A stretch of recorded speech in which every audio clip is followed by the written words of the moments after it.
Gold और silver दोनों ने ही बाजार में आग लगाई हुई है। रोज दोनों की कीमतों में इजाफा देखा जा रहा है। आज गोल्ड पहली बार 71,000 रुपए के पार पहुंच गया है। नया कीर्तिमान बनाते हुए सोना रिकॉर्ड तोड़ तेजी के साथ आगे बढ़ रहा है और ये रिकॉर्ड तेजी का दौर जारी है।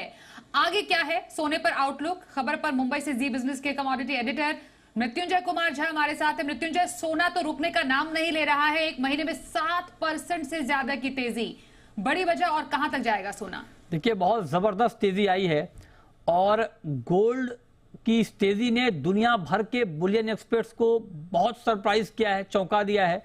क्योंकि आप देखिए कि $2370 के ऊपर अंतर्राष्ट्रीय बाजार में गोल्ड का भाव चला गया है, जो इस पूरे साल का टारगेट नहीं था।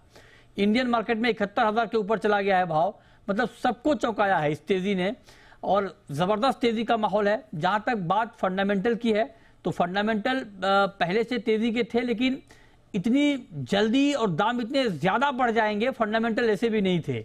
और आज की जो तेजी है, आप देखिए कि ये तेजी तब आई है जब हमें खबर ये मिल रही है कि इजराइल हमास के बीच कुछ बातचीत के संकेत मिले हैं।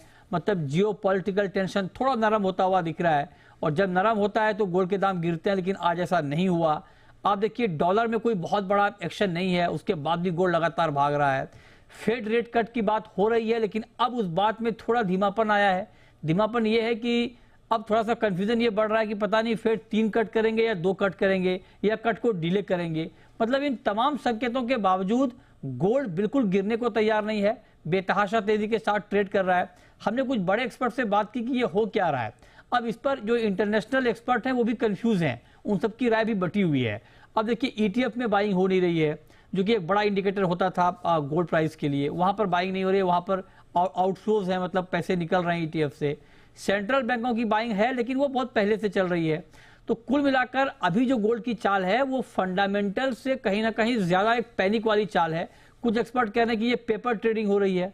पेपर ट्रेडिंग मतलब अंडरलाइंग नहीं है और सिर्फ स्पेकुलेशन के दम पर गोल्ड को इतना बढ़ाया जाए। तो अलग अलग थ्योरीज के सामने आ रही है। बेशक फंडामेंटल स्ट्रांग है, लेकिन फंडामेंटल मजबूत होने का मतलब ये नहीं कि रोज $50,000 गोल्ड भाग जाए। तो कुल मिलाकर संकेत अभी जो है वो थोड़ा कंफ्यूजिंग वाले हैं। एक्सपर्ट्स का ये मानना है कि जिस रफ्तार से गोल्ड आगे जा रहा है, कभी भी कोई बड़ा करेक्शन आ जाए तो उसमें हैरानी की बात नहीं होनी चाहिए। लेकिन चूंकि ग्लोबली मार्केट का सेंटीमेंट बहुत मजबूत हो गया है, शॉर्ट करने की किसी की हिम्मत है नहीं, मतलब बेचने की किसी की हिम्मत नहीं है, उस लिहाज से गोल्ड के दाम बढ़ रहे हैं। तो फंडामेंटली अगर आप लॉन्ग टर्म के पॉइंट ऑफ व्यू से देखें, क्योंकि लॉन्ग टर्म में धीरे धीरे ब्याज दरें कमी होनी है, तो ये गोल्ड के लिए पॉजिटिव निश्चित तौर पर होगा। सेंट्रल बैंकों की बाइंग पॉजिटिव खबर होगी। ये सारे सेक्टर जो इंडिकेटर हैं वो लॉन्ग टर्म के लिए होंगे, लेकिन इस रफ्तार के इंडिकेटर नहीं है ये। मतलब ये बात समझनी चाहिए हमारे दर्शक को कि तेजी के इंडिकेटर हैं, लेकिन इस स्पीड के इंडिकेटर नहीं है। तो आपको अलर्ट रहना चाहिए, किसी भी वक्त आपको करेक्शन भी दिख सकता है।